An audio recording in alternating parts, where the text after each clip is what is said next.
Good afternoon to all 9th standard students. Physics chemistryல நம்ம கெமிஸ்ட்ரியில் இருக்கக்கூடிய 11th chapter atomic structure அப்படின்ற chapter வந்து நம்ம பார்த்துட்டு இருந்தோம். அந்த யூனிட்டில் நம்ம இது வரைக்கும் என்னென்ன பார்த்தோம் அப்படின்னு பார்த்தீங்கன்னாக்கா டிஸ்கவரி ஆஃப் நியூக்ளியஸ், அதில் ரூதர்ஃபோர்ட் அண்ட் போர்ஸ் ரெண்டு சயின்டிஸ்ட்டும் அவங்களுடைய மாடல் எப்படி இருக்குன்னு சொல்லியிருந்தாங்க. நெக்ஸ்ட்டு டிஸ்கவரி ஆஃப் நியூட்ரான்ஸ் பற்றி பார்த்தோம். நியூட்ரான்ஸை எப்படி டிஸ்கவர் பண்ணாங்கன்றதை பார்த்தோம்.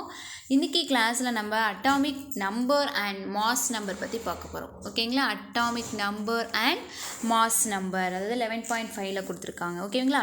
இப்போ அட்டாமிக் நம்பர் அப்படின்றது நம்ம எடுத்துக்கக்கூடிய ஆட்டமுடைய நம்பரை தான் அட்டாமிக் நம்பர்னு சொல்லுவோம். அதோடைய மாஸ் நம்பரை தான் அட்டாமிக் மாஸ் நம்பர் அப்படின்னு சொல்லுவாங்க. ஓகேவா?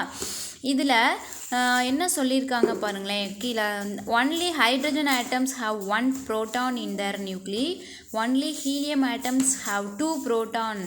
Indeed, only gold atom have 79 protons. This shows that the number of protons in the nucleus of an atom decides which element it is. This very important number is known as the atomic number of an atom.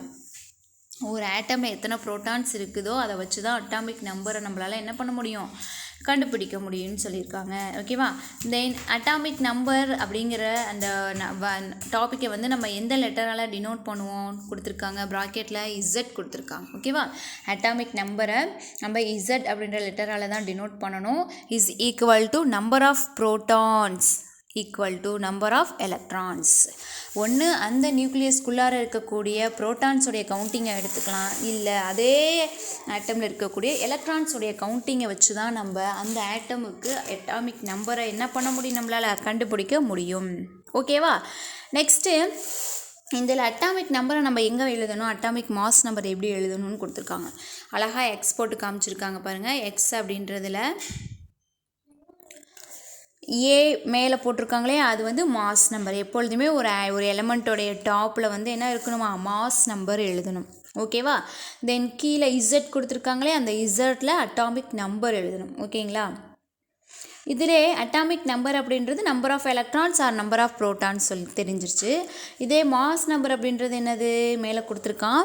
Mass number is equal to number of protons plus number of neutrons.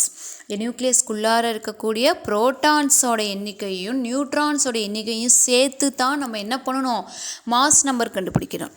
அதுவே atomic நம்பராக இருந்துச்சு அப்படின்னா ஏதாவது ஒன்று ப்ரோட்டானோடைய கவுண்டிங்கை எடுத்துக்கலாம், இல்லை எலக்ட்ரான்ஸோடைய கவுண்டிங்கை எடுத்துக்கலாம். ஓகேவா? ஒரு எலமெண்ட்டு ஒரு ஆட்டம்னு எடுத்துக்கிட்டிங்கனாக்கா அதில் ப்ரோட்டானும் எலக்ட்ரானும் ஈக்குவல் நம்பராக தான் ப்ரெசென்ட் ஆகிருக்கும். அதனால தான் இந்த வேல்யூ எடுத்துக்கோங்க, இல்லைனா அந்த வேல்யூ எடுத்துக்கிட்டு நம்ம அட்டாமிக் நம்பர் கண்டுபிடிக்கலான்னு சொல்லியிருக்காங்க. ஓகேவா? கன்ஃபியூஸ் ஆகிக்காதீங்க. நெக்ஸ்ட் என்ன கொடுத்துருக்காங்க,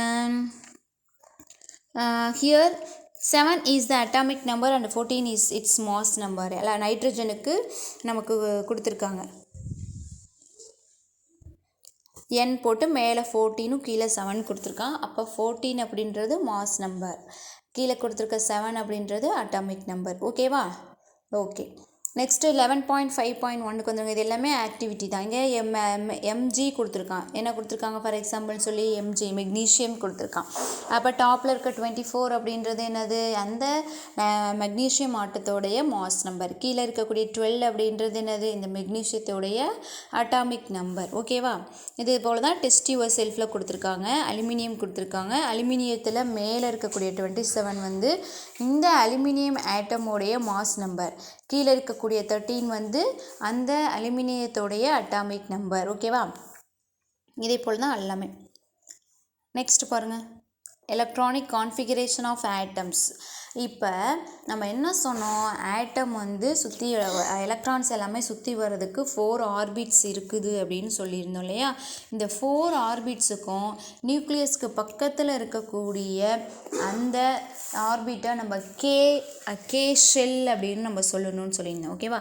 இப்போ ஒவ்வொரு ஆர்பிட்லையும் பர்டிகுலர் எலக்ட்ரான்ஸ் மட்டும்தான் வந்து சுற்றி வர முடியும். ஓகேவா? இப்போ இந்த டேப்லர் காலமில் கொடுத்துருக்காங்க. செல் KLMN கொடுத்துருக்கோம். வேல்யூ ஆஃப் n, என்னென்னு நம்பர் ஆஃப் ஆர்பிட். அது ஃபஸ்ட் ஆர்பிட்டாக இருக்கா செகண்ட் ஆர்பிட்டாக இருக்கா அப்படிங்கிறதான் வேல்யூ n அப்படின்னு கொடுத்துருக்காங்க. ஓகேங்களா. Maximum number of electrons 2n² கொடுத்துருக்காங்க. இந்த 2n² அப்படின்றது என்னது, ஒரு ஃபார்முலா. ஓகேவா. இப்போ 2 போட்டுட்டு பக்கத்தில் இன்ட்டு போட்டு எண்ணுக்கு என்ன கொடுத்துருக்காங்க, 1ன்னு கொடுத்துருக்காங்க. எதுக்காக 1ன்னு கொடுத்துருக்காங்க, k அப்படின்றது ஃபஸ்ட்டு செல்லு, அதனால தான் அது 1. ஓகேவா. 2 1². இந்த 2 1² நம்ம மல்டிப்ளை பண்ணோம், நமக்கு 2 தான் இருக்கும். அப்போ கே செல்லில் எத்தனை எலக்ட்ரான்ஸ் மட்டும்தான் ப்ரெசென்ட் ஆகணும், 2 electrons only present in the K shell. ஓகேவா. நெக்ஸ்ட்டு எல் செல் கொடுத்துருக்கான். எல்லுக்கு என்னது, நம்பர் ஆஃப் பிளேஸ் என்னது, செகண்ட் பிளேஸில் இருக்குது. அப்போ 2 × 2² = 8. அப்போ இந்த எல் செல்லில் வந்து 8 எலக்ட்ரான்ஸ் வந்து ப்ரெசென்ட் ஆகணும் கண்டிப்பாக. அடுத்தது எம் 3 தேர்ட் பிளேஸில் இருக்குது. 2 × 3² = 18. 18 எலக்ட்ரான்ஸு இந்த தேர்ட் செல்லில் ப்ரெசென்ட் ஆகலாம். அதே போல் என் செல்லில் 4 ஃபோர்த்து பிளேஸில் இருக்கு இல்லையா என், அதனால் 4. இதுக்கு வந்து 32 எலக்ட்ரான்ஸ் வந்து ப்ரெசென்ட் ஆகணும். ஓகேவா. இப்போ இங்கே கொடுத்துருக்கக்கூடிய எலக்ட்ரான்ஸ் எல்லாமே ஒரு ஆட்டமில் ப்ரெசென்ட் ஆகிருக்கணும். அப்படி இல்லை அப்படின்னா அந்த ஆட்டம் வந்து அதுக்கு வேணுங்கிற எலக்ட்ரானை அடுத்த ஆட்டம்லேருந்து என்ன பண்ணிக்கலாம், கெயின் பண்ணிக்கலாம். சப்போஸ் இதில் இருக்க ஆட்டமுக்கு மேலே எக்ஸ்ட்ரா ஆட்டம் இருந்தாலும் அது இன்னொரு ஆட்டமுக்கு என்ன பண்ணிக்கலாம், கொடுத்துக்கலாம். இதுதான் வந்து இந்த எலக்ட்ரானிக் கான்ஃபிகரேஷன் அப்படின்றது. ஓகேவா. கீழே ரூல்ஸ் எல்லாமே கொடுத்துருக்கான், 1 2 3ன்னு கொடுத்துருக்கான். இந்த 3 ரூல்ஸ்லையுமே என்ன சொல்லியிருப்பாங்க அப்படின்னு பார்த்தீங்கன்னாக்கா, எத்தனை எலக்ட்ரான்ஸ் வந்து ஒரு செல்லில் ப்ரெசென்ட் ஆகணும், ப்ரெசென்ட் ஆகக்கூடாதுங்கிறத தான் அந்த 3 ரூல்ஸ்லையும் நமக்கு கொடுத்துருக்காங்க. ஓகேவா. KLMNன்னு கொடுத்துருக்கான். அதான் கே செல்லில் 2, எல்லில் 8, எம்மில் 8, எண்ணில் 2 கொடுத்துருக்கான். இது வந்து என்னது, ஒரு பர்டிகுலர் ஒரு ஆட்டம் எடுத்து அவன் ப்ரெசென்ட் பண்ணியிருக்காங்க. ஓகேவா. ஓகே. நெக்ஸ்ட் என்ன கொடுத்துருக்காங்கன்னு பாருங்கள். Do you know the forces between the protons and the neutrons in the nucleus are of special kind called Yukawa forces. This strong force is more powerful than gravity. அதாவது ஆட்டம் நியூக்ளியஸ்குள்ளார இருக்கக்கூடிய அந்த நியூட்ரான்ஸுக்கும் ப்ரோட்டான்ஸுக்கும் பிட்வீனில் இருக்கக்கூடிய அந்த force வந்து ரொம்ப ஸ்பெஷலான ஒரு ஃபோர்ஸ். அதை என்னன்னு சொல்லுவாங்களாம், யுகாவா ஃபோர்ஸ் அப்படின்னு சொல்லுவாங்களாம். இந்த ஃபோர்ஸ் வந்து நம்மளுடைய கிராவிடேஷ்னல் ஃபோர்ஸை விடவும் எப்படி இருக்குமா, ரொம்ப ஸ்ட்ராங்காக இருக்கும்னு சொல்லியிருக்காங்க. ஓகேவா. Next geometric representation of atomic structure of elements கொடுத்துருக்காங்க. ஒரு எலமெண்ட்டை வந்து நம்ம அந்த ஸ்ட்ரக்சர், எலக்ட்ரானிக் ஸ்ட்ரக்சர் வச்சு நம்ம என்ன பண்ணணும், போட்டு காட்டணும். ஓகேவா. இப்போ எக்ஸாம்பிளுக்கு என்ன எடுத்திருக்காங்க, ஆக்சிஜன் எடுத்திருக்காங்க. ஆக்சிஜன் அப்படின்றது என்னது, மாஸ் நம்பர் 16, அதோடைய அட்டாமிக் நம்பர் 8. மாஸ் நம்பரை நம்ம எப்படி டினோட் பண்ணணும், A = 16. அட்டாமிக் நம்பரை எப்படி டினோட் பண்ணணும், Z அப்படின்னு. அதோடைய வேல்யூ எவ்வளோ கொடுத்துருக்காங்க, 8. நம்பர் ஆஃப் நியூட்ரான்ஸ் எப்படி கண்டுபிடிக்கணும், A - Z. 16லேருந்து 8 கழிச்சிட்டோம் அப்படின்னாக்கா நமக்கு நியூட்ரான்ஸோடைய வேல்யூ கிடச்சிரும். நம்பர் ஆஃப் ப்ரோட்டான்ஸ் அதில் எவ்வளோ ப்ரெசென்ட் ஆகிருக்கான், ஆக்சிஜன் ஆட்டம்குள்ளார 8 ப்ரோட்டான்ஸ் வந்து இருக்குது. அதே நம்பர் ஆஃப் எலக்ட்ரான்ஸும் 8 தான் இருக்குது. நான் சொன்னேன் இல்லையா, ப்ரோட்டான்ஸும் எலக்ட்ரான்ஸும் ஈக்குவலாக தான் இருக்கும். அதனால தான் இந்த ரெண்டில் ஏதாவது ஒன்றை வச்சு நம்ம அந்த அட்டாமிக் நம்பரை என்ன பண்ணலாம், கண்டுபிடிக்கலாம் அப்படின்னு சொன்னேன் நான். ஓகேவா. அடுத்தது பாருங்கள். Electronic configuration is equal to 2,6. எதுக்கு அந்த 2,6 கொடுத்துருக்காங்க, இங்கே பாருங்கள், இந்த பிக்சர் பாருங்கள். நம்ம பிட்வீனில் நியூக்ளியஸ் போட்டு அதில் 8 ப்ரோட்டான்ஸ் 8 நியூட்ரான்ஸ் அப்படின்னு கொடுத்துருக்காங்க. ஃபஸ்ட்டு கே ஷெல்லில் 2 எலக்ட்ரான் மட்டும்தான் அதில் ப்ரெசென்ட் ஆக முடியும்.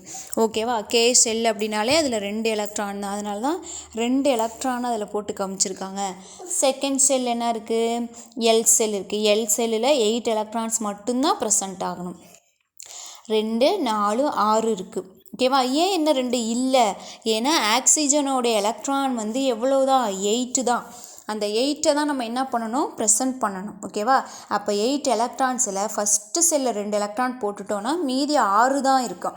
அப்போ அந்த 6 எலக்ட்ரானை மட்டும்தான் செகண்ட் செல்லில் நம்மளால் என்ன பண்ண முடியும், ஃபில் பண்ண முடியும். இந்த செகண்ட் செல்லில் வந்து ஃபுல்ஃபில் பண்ணுறதுக்கு இன்னும் ஆக்சிஜனுக்கு 2 எலக்ட்ரான்ஸ் வந்து நீடடாக இருக்குது. அப்போ இந்த ஆக்சிஜன் ஆட்டம் வந்து இன்னும் 2 எலக்ட்ரான்ஸ் தேவைக்காக இன்னொரு ஆட்டம் கிட்டேருந்து என்ன பண்ணிக்கலாம், 2 எலக்ட்ரான்ஸை கெயின் பண்ணிக்கலாம். இப்போ பாருங்கள், எலக்ட்ரானிக் கான்ஃபிகரேஷன் 2,6ன்னு கொடுத்துருக்காங்க இல்லையா.